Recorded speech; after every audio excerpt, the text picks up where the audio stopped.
students, so in this section we are going to discuss about the specific heat. Specific heat denote की जाती है small c से, तो हम इस section में देखने वाले हैं कि specific heat क्या होती है. So let's start with the definition of specific heat कि specific heat की definition क्या होती है. So it is the heat required by unit mass of substance to change the temperature by unit Kelvin or unit Celsius. So we can say what is the definition of specific heat? The amount of heat required for a unit increase in the temperature of unit mass of a substance is called its a specific heat. That means अगर जो मास है substance का वो unit mass है और उसका जो temperature change किया जा रहा है वो बाय यूनिट सेल्सियस और यूनिट केल्विन चेंज किया जा रहा है, तो उस टाइम पर जो उसको हीट रिक्वायर्ड होती है उसे हम कहते हैं specific heat. That is why the definition is the amount of heat required for a unit increase in temperature. हम उसका जो टेम्परेचर चेंज करेंगे वो यूनिट टेम्परेचर चेंज करेंगे और उसका जो मास होगा वो भी यूनिट मास होगा, तो अमाउंट ऑफ हीट उस टाइम पर कहलाएगी स्पेसिफिक हीट. यहाँ पर जब हमें स्पेसिफिक हीट के बारे में पता है तो हम कितनी टोटल हीट एब्जॉर्ब होगी या कितनी टोटल हीट रिलीज होगी वो हम कैलकुलेट कर सकते हैं by using this formula Q is equal to mc del T. यहाँ पर जो Q है वो है हीट एब्जॉर्ब्ड और released, m is the mass of substance, c is the specific heat of the substance and del T is the change in temperature of the substance. यहाँ पर Q क्या है? टोटल हीट एब्जॉर्ब्ड और released. यहाँ पर जब हम specific heat के बारे में पढ़ रहे हैं तब तो हमने यूनिट मास लिया है, लेकिन अगर हमें ज़्यादा मास का क्या निकालना है, हीट एब्जॉर्ब्ड और रिलीज निकालना है, तो हम यहाँ पर मास की वैल्यू पुट करेंगे. स्पेसिफिक हीट हमें पता होगी एंड डेल टी जब हमें ज़्यादा चेंज करना है टेम्परेचर में. So we will use this formula. Next, unit of specific heat. क्योंकि ये हीट है दैट मीन्स स्पेसिफिक हीट क्या है? एक एनर्जी है, सो ऑब्वियसली इसकी यूनिट क्या होगी? Joule. Alright, but this is for unit mass and unit temperature, तो हम यहाँ पर बोलेंगे इट्स यूनिट इज जूल पर केजी पर केल्विन और जूल पर केजी पर डिग्री सेल्सियस. यहाँ पर ध्यान रखिए आप 1 kelvin change 1 degree Celsius change के इक्वल होता है, इस वजह से केल्विन भी आप लिख सकते हैं और डिग्री सेल्सियस भी आप लिख सकते हैं. अगर स्टेट अलग अलग है, for example water, ice, steam, तीनों में स्टेट अलग अलग है, बट स्टेट अलग अलग होने की वजह से तीनों में स्पेसिफिक हीट भी अलग होगी. Okay, so specific heat depends on the state of substance that is solid, liquid और gas. And for example specific heats of water, ice and steam are different. You can clearly see 3 state. यहाँ पर तीनों state अलग अलग है, तीनों की specific heat अलग अलग होगी. तो हम देखते हैं क्या होगी स्पेसिफिक हीट. यहाँ पर यूनिट आप कैलोरी पर ग्राम पर डिग्री सेल्सियस भी ले सकते हैं, जूल पर केजी एंड पर डिग्री सेल्सियस भी आप ले सकते हैं. तो यहाँ पर हम देखते हैं कैसे डिफरेंट डिफरेंट स्पेसिफिक हीट होगी आइस की, वाटर की और स्टीम की. ये टेबल है, यहाँ पर आइस की स्पेसिफिक हीट है 0.5 इस यूनिट में, कैलोरी पर ग्राम पर डिग्री सेल्सियस में 2100 है जूल पर केजी पर डिग्री सेल्सियस में. स्पेसिफिक हीट ऑफ वाटर है, कैलोरी पर ग्राम पर डिग्री सेल्सियस में है 1 एंड जूल पर केजी पर डिग्री सेल्सियस में है 4200. स्टीम की स्पेसिफिक हीट कैलोरी पर ग्राम पर डिग्री सेल्सियस में है 0.47 एंड जूल पर केजी पर डिग्री सेल्सियस में 1970. तो क्लियरली आपको विजिबल है कि स्पेसिफिक हीट अलग अलग स्टेट में डिफरेंट है. Alright, now change of phase. ये तो हमने चेंज इन टेम्परेचर के बारे में पढ़ा, अब हम फेज के बारे में पढ़ने वाले हैं. फेज किस तरीके से चेंज होता है. सो रिमेंबर, जब भी किसी भी सब्सटेंस का फेज चेंज होता है तो वो एक कांस्टेंट टेम्परेचर पे चेंज होता है. फॉर एग्जाम्पल, अगर आइस मेल्ट होगा so it will melt eight 0 degree Celsius, या वाटर अगर फ्रीज होता है तो वो भी 0 डिग्री सेल्सियस पे फ्रीज होगा. That means at a constant temperature, वहाँ पर 0 डिग्री सेल्सियस एक कांस्टेंट टेम्परेचर है जिसपे स्टेट क्या हो रहा है? चेंज हो रहा है. तो यहाँ पर रिमेंबर कि हमेशा जब फेज चेंज होता है तो वो एक कांस्टेंट टेम्परेचर पे होता है. So a substance changes its phase, that is from solid to liquid or liquid to gas at a constant temperature, and a substance changes its state from solid to liquid at its melting point. Similarly, a substance changes its state from liquid to gas at its boiling point. हमेशा ये बात ध्यान रखें कि अगर face change हो रहा है फ्रॉम सॉलिड टू लिक्विड, तो जिस टेम्परेचर पे ये फेस चेंज होगा उसे हम बोलेंगे melting point of the substance. और अगर यहाँ पर फेस चेंज हो रहा है फ्रॉम लिक्विड टू गैस, तो यहाँ पर जिस टेम्परेचर पे ये फेस चेंज होगा उसे हम बोलेंगे बॉइलिंग पॉइंट। जैसे कि फॉर एग्जाम्पल हम बोल सकते हैं 0 degree Celsius is the melting point of ice and 100 degree Celsius is boiling point of water. Okay, latent heat, it is the amount of heat absorbed or released per unit mass of a body during the change of state at constant temperature।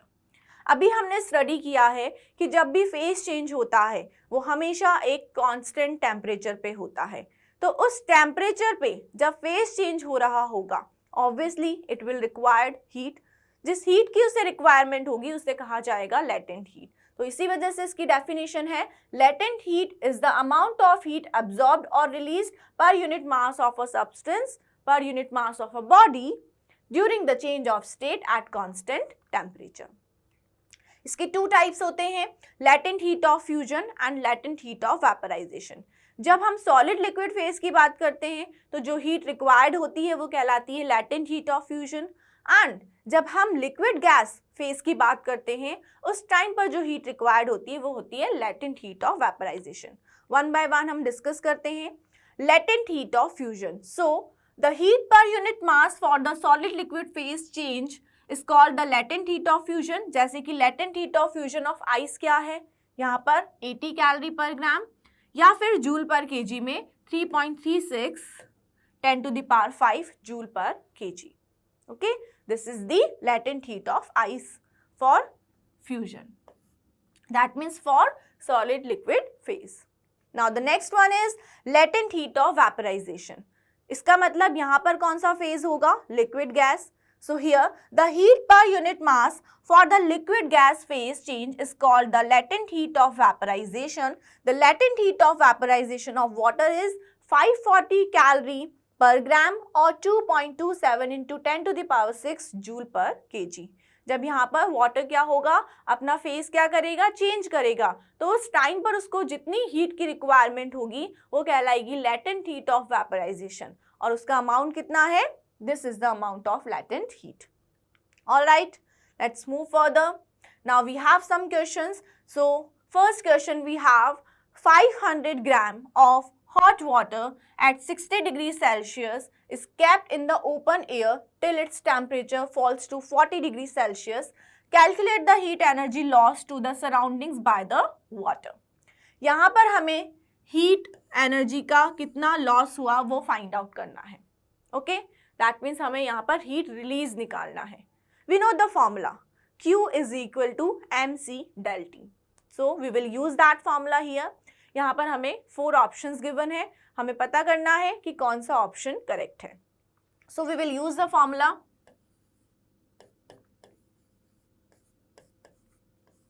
Q is equal to mc del T। Mass, कितना mass given है, 500 ग्राम। क्या हम यहाँ पर इसको KG में convert कर सकते हैं, of course.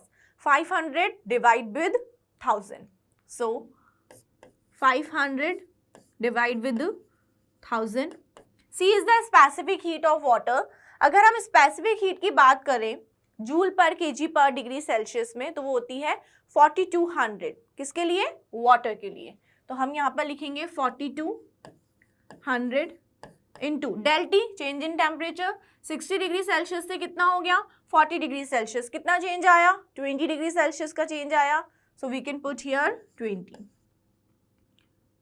00 to 00 cut, 5 to 10 cut, 2 times, 2 to 20 cut, 10 times. Q is equal to आ जाएगा 4200 into 10, that means 42,000 joule. ये आ गया heat loss. Okay, so we can say this is given in option number B. So your correct answer is option number B. All right. यहाँ पर specific heat आप कहाँ से learn रख सकते हैं, जो टेबल मैंने आपको शो की थी। Moving on next question, a piece of ice is being heated till it turns to water and then to steam. Which of the following statements is true? The molecules expand as ice changes to steam. The molecules move faster as ice changes to steam. The molecules move closer to each other as ice changes to steam. The intermolecular force of attraction increases as ice changes to steam. यहाँ पर आप ध्यान रखें, जब molecule जो है ice के, जब उनका फेस चेंज होगा तो initially ice will show you unusual behaviour. Okay, यहाँ पर टेम्परेचर जब इंक्रीज होगा 0 to 4 डिग्री सेल्सियस तक वो एक अनयूजुअल बिहेवियर शो करेगा. उस टाइम पर वो एक्सपैंड होने की जगह कंट्रैक्ट होगा. तो हमारा फर्स्ट ऑप्शन रॉन्ग हो गया. B, the molecules move faster as ice changes to steam. Yes, आप टेम्परेचर इंक्रीज करोगे, टेम्परेचर इंक्रीज होगा तो डेफिनेटली वहां पर मॉलिक्यूल्स जो है वो फास्ट मूव करेंगे. Option number B is the right one. C, the molecules move closer to each other as ice changes to steam. जब आइस स्टीम में चेंज होगा तो उस टाइम पर मॉलिक्यूल्स दूर जाएंगे, ना कि क्लोज आएंगे. So option number C is wrong. And D, the intermolecular force of attraction increases as ice changes to steam. तो ये भी यहाँ पर क्या हो जाएगा, रॉन्ग, क्योंकि सॉलिड से स्टीम में कन्वर्ट होने पर इंटरमॉलिक्यूलर फोर्स जो है वो वीक होता है. So option number D is also wrong. So ये correct answer is option number B. Next question we have, which one of the graphs show the correct change in temperature over time when water is boiled. यहाँ पर 4 options given है. जो water boil होगा तो time के साथ साथ temperature में क्या चेंज आएगा, विद टाइम टेम्परेचर क्या होने लगेगा, इंक्रीज होने लगेगा, क्योंकि आप उसको हीट दे रहे हो बॉईल करने के लिए. तो यहाँ पर ए ग्राफ शो कर रहा है कांस्टेंट टेम्परेचर, जो कि पॉसिबल नहीं है. बी ग्राफ शो कर रहा है decrease in temperature, this is also wrong. C graph show कर रहा है टाइम के साथ साथ टेम्परेचर इंक्रीज हो रहा है, yes this is possible. Correct answer is option number C. Let's check D. यहाँ पर पहले टेम्परेचर इंक्रीज हुआ देन डिक्रीज हुआ, तो ये यहाँ पर रॉन्ग हो जाएगा. So your correct answer is option number C, क्योंकि हम वाटर को बॉईल कर रहे हैं. Next, how much amount of heat is required to raise the temperature of 100 gram of water from 30 degrees Celsius to 100 degrees Celsius? The specific heat of water is 4.2 joule per gram per degree Celsius. तो यहाँ पर हम again Q is equal to mc del T use करेंगे. मास कितना है, 100 ग्राम. यहाँ पर हमें किलोग्राम में कन्वर्ट करने की रिक्वायरमेंट नहीं है, क्योंकि ऑलरेडी हमें स्पेसिफिक हीट गिवन है joule per gram per degree Celsius में. So C is 4.2 into del T. Del T क्या है यहाँ पर, 30 degree Celsius to 100 degree Celsius. कितना चेंज आया, 70 डिग्री सेल्सियस का. तो यहाँ पर ये हो जाएगा 70. 100 इंटू 4.2, 420 इंटू 70, ये आपके आएगा 29400 जूल. ओके, बट यहाँ पर ऑप्शंस आपको किलो जूल में गिवन है, तो हम यहाँ पर जूल में आंसर नहीं लेंगे. We will convert this into kilojoule. Kilojoule में कैसे कन्वर्ट किया जाएगा, आप इसको 1000 से डिवाइड करें. सो 29400 upon 1000, you will get 29.4 kilojoule. This is given in option number 2. So your correct answer is option number 2. Moving on, next question. How much heat is required to raise the temperature of 100 gram of water from 5 degrees Celsius to 95 degrees Celsius? Similar question this is. So we can use Q is equal to mc del T. यहाँ पर options आपको given है, find out करना है. So Q is equal to mc del T. मास आपको given है 100 gram. Specific heat, again we can take specific heat of water. So हम यहाँ पर ग्राम में है, तो हमें यहाँ पर कन्वर्ट करने की रिक्वायरमेंट नहीं है. आप डायरेक्टली यहाँ पर joule per gram per degree Celsius में वाटर की स्पेसिफिक हीट ले सकते हो, जो कि है 4.2. So here 4.2 and del T. So del T is 90 because 5 degree Celsius to 95 degree Celsius. कितना हो जाएगा del T, 90. Q is equals to 100 into 4.2, 420 into 90, so you will get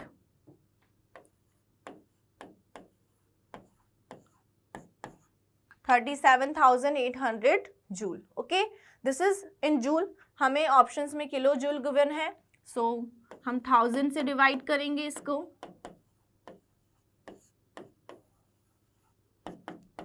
37.8 kilo joule. This is given in option number C. So your correct answer is option number C. Moving on, next question. Read the statements carefully and mark the correct option. Statement 1. Specific heat capacity is the cause of formation of land and sea breeze. Statement 2. The specific heat of water is more than land. Options are given. A. Both statements 1 and 2 are true and statement 2 is the correct explanation of statement 1.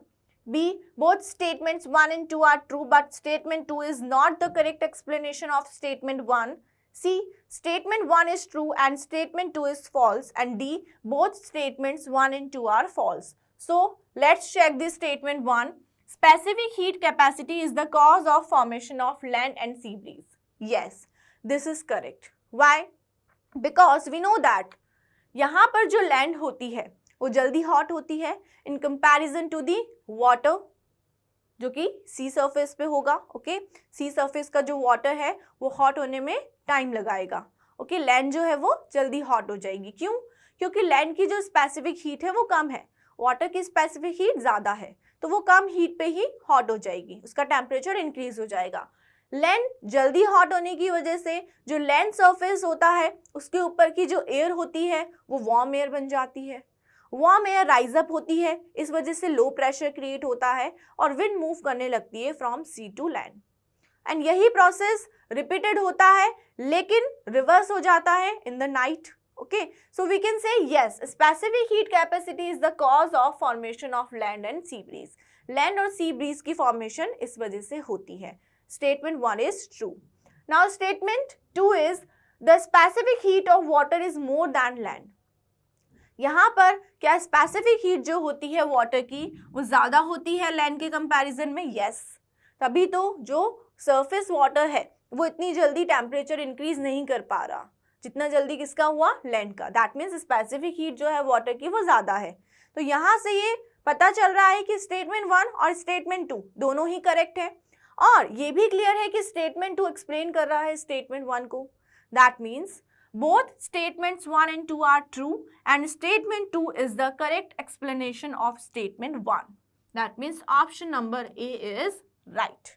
Alright, so students, in this section we have discussed about specific heat and latent heat and we have solved some questions. Now go through the content and solve relevant questions. Thank you.